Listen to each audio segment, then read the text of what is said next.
안녕하세요, 블랙사입니다. 자, 지난주 금요일 미국의 3대 지수 모두 반등에 성공을 했죠.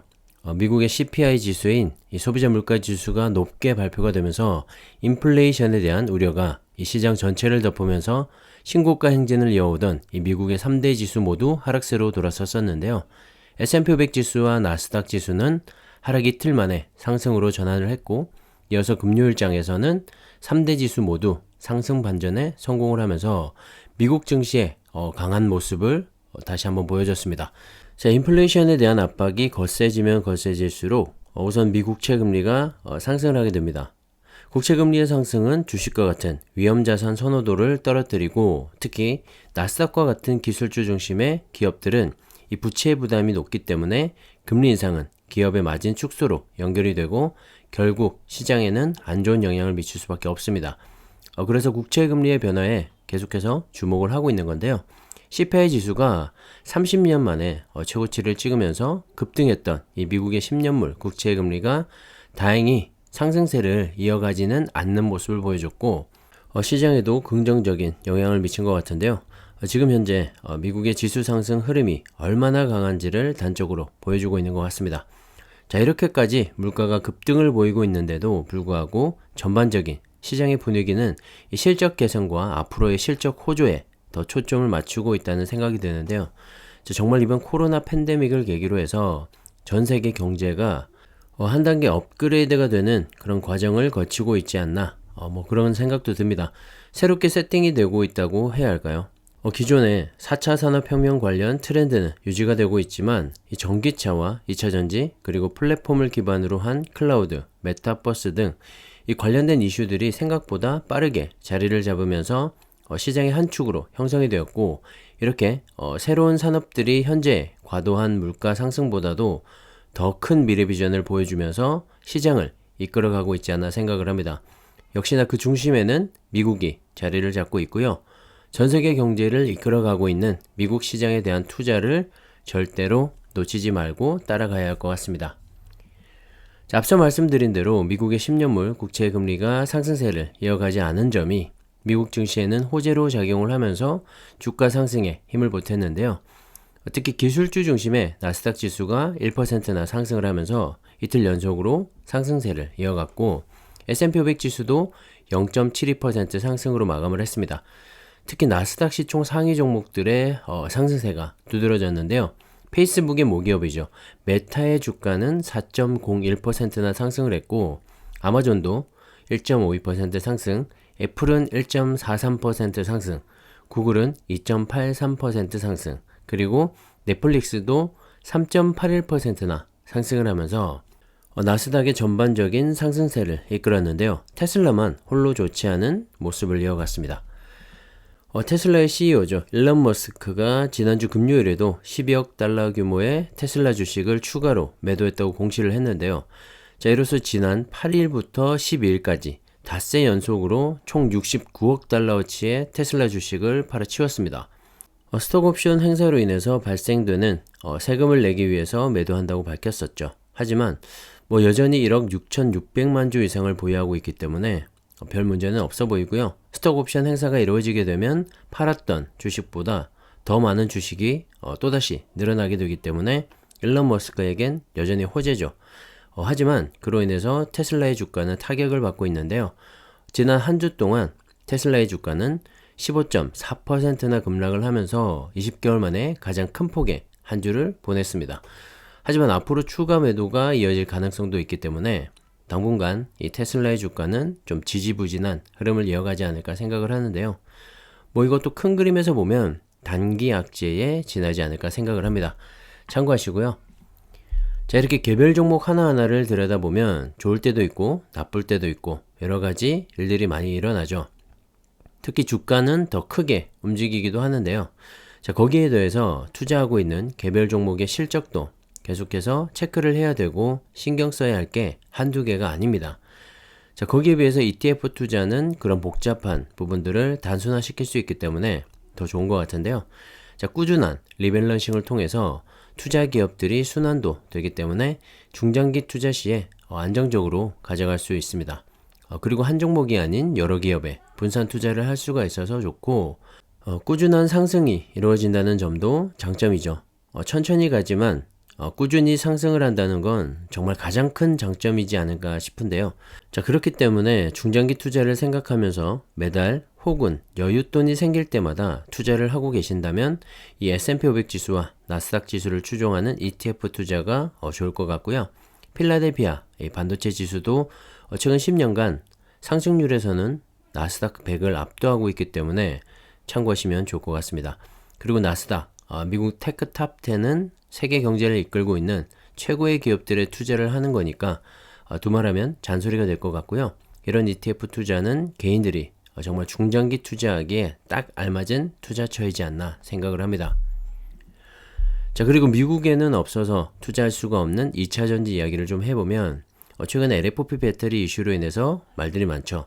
자, 전기차의 원가 절감을 위해서 NCM 배터리보다 상대적으로 싼 LFP 배터리를 기본형 모델에 사용을 하겠다는 건데, 이 LFP 배터리의 가장 큰 장점인 낮은 가격이 이 치솟고 있는 원자재 가격으로 인해서 오르고 있기 때문에 앞으로 이 가격적인 메리트가 사라질 수도 있을 것 같습니다. 벌써 이번 달부터 중국의 BYD는 리튬 등 이 원자재 가격이 급등을 하자 LFP 배터리 가격을 20% 인상을 했는데요. 자, 그로 인해서 중국 내에 있는 다른 이 배터리사들도 가격 인상을 검토하고 있다고 합니다. 자, 물론 NCM의 원자재로 쓰이는 니켈, 코발트, 망간 등의 광물 가격도 오르긴 했죠. 하지만 이번 인상으로 인해서 상대적으로 싸다고만 생각했던 이 LFP 배터리도 마냥 싸지만은 않을 것이다 라는 인식이 생길 수가 있는 부분이 있는 것이죠. 그래도 NCM에 비해선 여전히 싼 가격이기 때문에 테슬라를 비롯한 완성차 업체들이 이어서 이 LFP 배터리를 사용하려는 것 같고요. LFP 배터리와 NCM 배터리는 앞으로도 서로 공존하면서 시장을 확장해 나가지 않을까 생각을 합니다. 각각의 장단점이 분명하기 때문에 두 제품 모두 시장에선 니즈가 있을 것 같고요. 그 안에서 LFP 배터리는 밀도를 높여서 주행거리를 좀 더 늘리는 그런 방안을 모색할 것 같고, NCM 배터리는 니켈의 함량을 늘리고 좀 더 비싼 코발트, 망간 등의 사용을 줄여서 전반적인 이 배터리 가격을 낮출 수 있는 방안을 찾으려고 노력을 할 것 같습니다. 전고체 배터리는 나중에 문제인 것 같고요. 전기차 시장이 자리를 잡을 때까지는 이렇게 두 배터리가 상호 보완의 과정을 거치면서 성장을 해 나갈 것 같습니다. 자, 테슬라가 전기차의 원가 절감을 위해서 LFP 배터리를 채택한다고는 했지만 말씀드렸던 이 LFP 배터리 가격 상승 때문인지 테슬라의 판매 가격이 또 한번 올랐습니다. 자, 모델 3의 스탠다드 레인지 플러스의 가격이 지난 1일보다 200만원이 인상됐다고 하는데요. 자, 그 외에도 모든 모델에서 200만원 정도의 가격이 인상됐다고 합니다. 스탠다드 레인지 플러스 같은 경우는 지난 1일 이미 380만원 인상된 가격을 공시를 했죠. 그런데 2주 만에 또 한 번 200만원을 추가 인상을 한 겁니다. 자, 출시 당시와 비교해보면 5239만원이었던 모델 3 스탠다드 레인지 플러스의 가격은 이번 인상까지 포함해서 총 820만원이 올랐다고 하네요.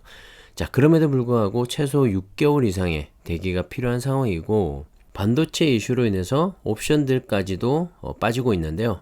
자, 가격은 계속 올라가고 있으니까 정말 아이러니한 상황입니다.